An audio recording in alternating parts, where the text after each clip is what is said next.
Hello, welcome to everyone for today's class. आज की class resistance के नाम। अभी देखो हम कंडक्टर पढ़ चुके थे पिछली क्लास के अंदर और ओम का नियम देखा था। आज हम पढ़ेंगे रेजिस्टेंस या प्रतिरोध। क्या होता है रेजिस्टेंस? तो मैं शुरू करता हूं कल के एक लेक्चर से। कल हमने पढ़ा था ओम के नियम में V बराबर आई आर।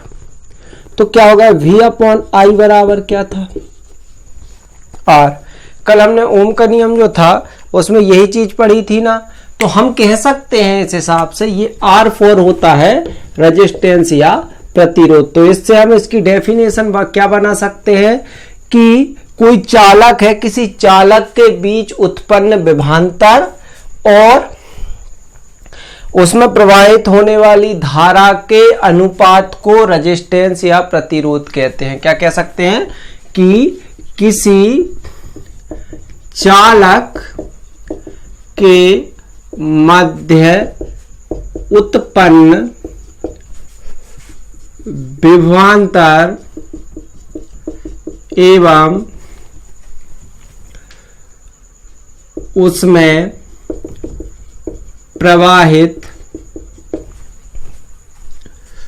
धारा के अनुपात को प्रतिरोध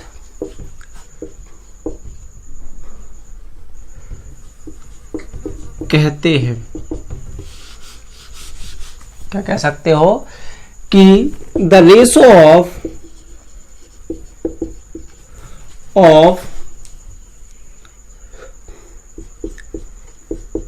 potential difference of conductor and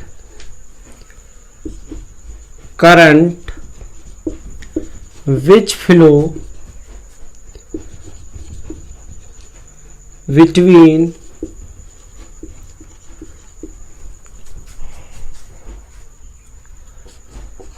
two point of conductor. ठीक है, ये हम कह सकते हैं उनके बीच उत्पन्न विभवांतर के बराबर होता है। इस तरीके से हम लिख सकते हैं। तो ये रेजिस्टेंस है। अब आप देखिए, तो हमने इसको आर से रिप्रेजेंट करते हैं और इसकी यूनिट हमेशा याद रखना। आर की जो यूनिट है वो ओम होती है। क्या होती है? ओम। ओम को सिंबल इस तरीके से रिप्रेजेंट करते हैं। तो ये तो एक डेफिनेशन। अब इसमें कहानी आगे की समझना बहुत ध्यान से। मैं कहता हूं आप एक रोड है, हाईवे रोड से आप जा रहे हो, उस रोड को आप मान लो कंडक्टर मतलब चालक। ठीक है, पॉइंट ए है उस रोड का और पॉइंट बी पर आपको जाना है। आपको होशंगाबाद से भोपाल जाना है। आप क्या करो, उसमें पड़ने वाले जितने ब्रेकर हैं या जो भी गाड़ी चलाने में बाधाएं आ रही हैं, उन सबको मान लो, ब्रेकर और जो भी बाधाएं हैं उनको मान लो आप क्या? रेजिस्टेंस। आर लिख दे रहा हूं, रेजिस्टेंस। ठीक है, या प्रतिरोध। और उस पे चलने वाली आपकी मर्सरीज इस तरीके की, उसको मान लो आप क्या? करंट। ठीक है, करंट को मैं आई से रिप्रेजेंट कर रहा हूं। ठीक है, इसको आई से रिप्रेजेंट करते हैं। और ठीक है, आप पोटेंशियल डिफरेंस की अभी यहाँ जरूरत नहीं है। आप समझना प्रतिरोध के लिए कुछ चीजें आपसे पूछा जाता है, इसको इफेक्टिंग करने वाले फैक्टर के विषय में बताइए, है ना। ये आपने फिजिक्स में पढ़ा, 10th में पढ़ा है। तो आप समझिए ये कैसे काम करेगा। मैंने कहा आप उस रोड को मान लीजिए कंडक्टर या चालक। ठीक, जैसे आपका वायर होता है वो, उस पे चलने वाली कार करंट आई और जितने भी अवरोध हैं, जो चीजें रुकावट डाल रही हैं कार को चलने में, चाहे वो ब्रेकर हो या कुछ भी हो, वो आपके क्या होंगे? आई। तो आप एक बात बताइए कि यहां पर ध्यान से समझिए, यहां पर आपने पढ़ा था V अपॉन आई बराबर आर। तो सीधी बात है कि जितने ज्यादा ब्रेकर होंगे गाड़ी को चल स्पीड पकड़ने में उतना ज्यादा मुश्किल होगी, उतनी स्लो गाड़ी चलेगी कि कहीं स्पीड ब्रेकर आ गए, कहीं बैरियर लगे हैं, तो कहीं कुछ भी है रुकावट की चीजें, कहीं ढोर बैल बैठे हैं, रोड पे बैठे रहते हैं ना, जिस बरसात समय में ज्यादा होता है बैठे हैं, तो इस तरीके की जब समस्याएं आती है तो आप क्या कह सकते हो, जितना ज्यादा रेजिस्टेंस बढ़ता है उतना ज्यादा गाड़ी को चलाने में दिक्कत आती है, मतलब करंट फ्लो होने में मुश्किल आती है। इसलिए आर आई का इनवर्सली प्रोपोर्शनल है। ठीक है, अब V और R क्यों ये बढ़ेगा तो ये क्यों बढ़ेगा, देखो ध्यान से समझना, यहां थोड़ी सी बात समझना कि रेजिस्टेंस से इसका कैसे संबंध है, क्योंकि आपको ज्यादा काम करना पड़ेगा, ज्यादा हैवी लोड पड़ जाएगा करंट को ले जाने में, जितना ज्यादा अवरोध आएगा, तो इसलिए ये इसके सापेक्ष में रेजिस्टेंस को शो करता है, इन दोनों का रेशो। अब हमको यहां ज्यादा नहीं पढ़ना है, मेनली हमको काम है कि यदि मैं मान लूं कि इस जो रोड है या चालक है, कंडक्टर है, उसकी लेंथ L है, ठीक है, लेंथ क्या है L, किसकी, कंडक्टर की, तो अपनी इंक क्या कह रही है, मजे ले रही है, तो अपन इंक डाल ले। ठीक है, तो देखो कंडक्टर जो है ये दोस्ती हम नहीं छोड़ेंगे, छोड़ेंगे छोड़ेंगे दिल में तेरा साथ न जोड़ेंगे, ये दोस्ती हम नहीं छोड़ेंगे। चलो ये एल मान ली उसकी लंबाई कंडक्टर की या रोड की। अब मैं कहता हूं उसमें आप एक बात बताओ कि उसका क्षेत्रफल, अनुप्रस्थ काट का क्षेत्रफल या क्रॉस सेक्शन एरिया जो होता है, क्रॉस सेक्शन एरिया, वो इसका मैंने मान लिया ए।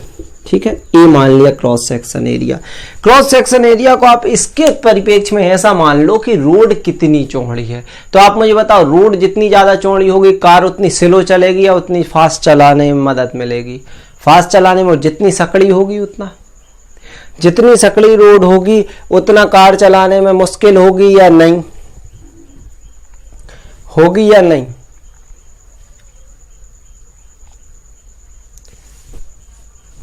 बताओ।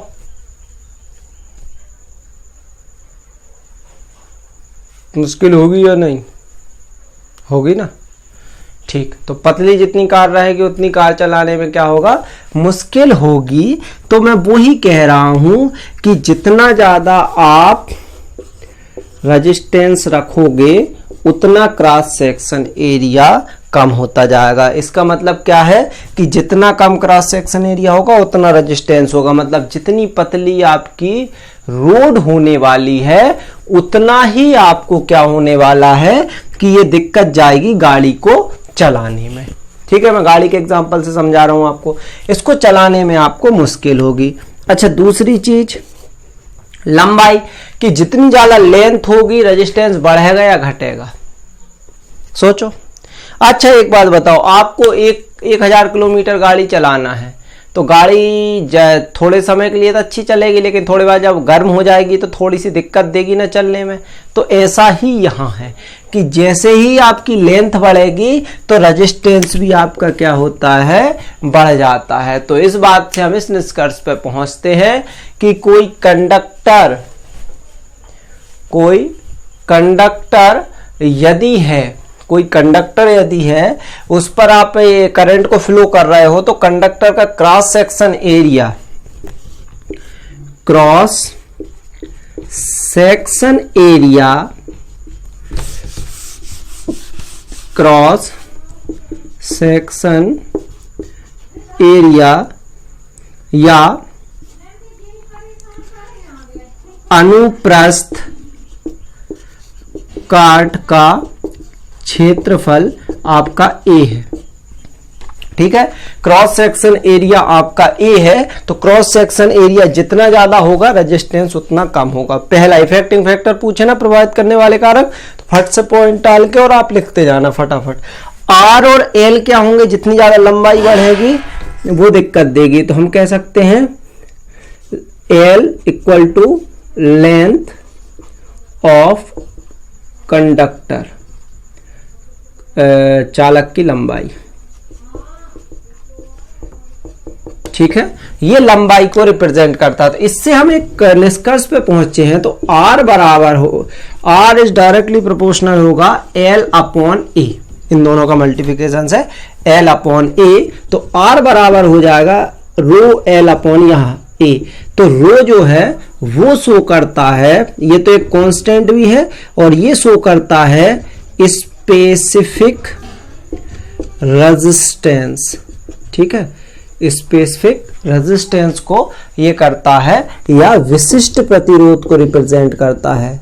विशिष्ट प्रतिरोध, या इसको बोला जाता है रेजिस्टिविटी। ठीक है, प्रतिरोधकता। तो इस चीज को आप बड़े ध्यान से समझ लेना, ये रेजिस्टिविटी या प्रतिरोधकता है। तो ये पूरा का पूरा रेजिस्टेंस या प्रतिरोध से रिलेटेड कॉन्सेप्ट है, ये उसकी डेफिनेशन और ये फॉर्मूले आप लिख लेना। ठीक है, आई होप आपको ये समझ में आया होगा। ठीक है, इसको आप नोट कर ले, फिर हम बात कर रहे हैं रेजिस्टिविटी पे। ठीक है, हाँ? तो मैं कह रहा था कि अब हम रेजिस्टिविटी या विशिष्ट प्रतिरोध की बात करेंगे। ये क्या होता है, देखो मैं यहीं आगे बढ़ा देता हूँ कारवा। यहाँ आपने देखा कि देखो हमने यहाँ बात की, आपने कहा R बराबर सर रो L अपॉन A। मैं कहता हूँ इफ L बराबर 1, लंबाई किसी भी कंडक्टर की 1 सेंटीमीटर ले ली और क्रॉस सेक्शन एरिया भी 1 सेंटीमीटर स्क्वायर ले लिया। ठीक है, ये किया मैंने। तो मैं इस आधार पे क्या कह सकता हूं कि R रो, इसकी वैल्यू 1, इसकी वैल्यू 1, 1 से 1 कैंसिल, तो R इक्वल टू क्या हो गया, रो। तो अब मैं क्या कह सकता हूं, R और रो बराबर है कब, जब L 1 हो और A क्या हो, 1 सेंटीमीटर। तो मैं रेजिस्टिविटी डेफिनेशन लिख सकता हूं कि 1 सेंटीमीटर लंबाई और 1 centimetre square cross section area वाले जो कंडक्टर है उसका रेजिस्टेंस ही स्पेसिफिक रेजिस्टेंस या रेजिस्टिविटी कहलाता है। तो हम इस आधार पर क्या कह सकते हैं, आपको हम डिफाइन कर सकते हैं रेजिस्टिविटी या प्रतिरोधकता कि हम कह सकते हैं कि 1 सेंटीमीटर लंबाई और कि किसी 1 सेंटीमीटर लंबे और 1 सेंटीमीटर स्क्वायर अनुप्रस्थ काट के क्षेत्रफल वाले चालक का प्रतिरोध विशिष्ट प्रतिरोध या प्रतिरोधकता कहलाता है। और हम एक शब्द में इसी तरीके से भी कह सकते हैं कि if length of conductor is 1 centimeter and cross section area is 1 centimeter square, then the resistance of conductor is resistivity. ठीक है, कि 1 सेंटीमीटर लंबाई है किसी चालक की और उसका इस पे क्रॉस सेक्शन एरिया 1 सेंटीमीटर है, तो वो जो है वो कहलाता है आपका रेजिस्टिविटी या प्रतिरोधकता। बहुत सिंपल है, सिर्फ उसमें थोड़ा सा चेंज करना है। उसके बाद आप ये लिख लेंगे, ये डेफिनेशन, और फिर ये लिख लेंगे। तो अब यदि मैं बात करूं, इसको नोट कर लें, ठीक है। अब मैं बात करूं कि सर यूनिट क्या होगी इसकी, तो चलो यूनिट निकालते हैं, इकाई निकालते हैं। इकाई के लिए आपने अब भी पढ़ा रो L अपॉन ए। तो इससे मैं क्या कह सकता हूं, R इंटू इधर लाओगे तो पलट जाएगा, L अपॉन ए अपॉन एल बराबर रो। तो रो बराबर हो रहा है R इंटू ए अपॉन एल। R की यूनिट क्या है, क्या है, ओम। अच्छा, L की यूनिट क्या है, सेंटीमीटर स्क्वायर, क्योंकि एरिया है। लेंथ क्या है, centimetre centimetre centimetre square, cancel. तो ये हो जाता है रो ओम सेंटीमीटर, ठीक है, रो इंटू ओम सेंटीमीटर, ये इसकी यूनिट है, ओम सेंटीमीटर, ठीक है, क्योंकि नीचे से ये कट गया। तो इस तरीके से आपका ये कॉन्सेप्ट खत्म होता है। नेक्स्ट कॉन्सेप्ट के अंदर कंडक्टिविटी को पढ़ेंगे। Thank you.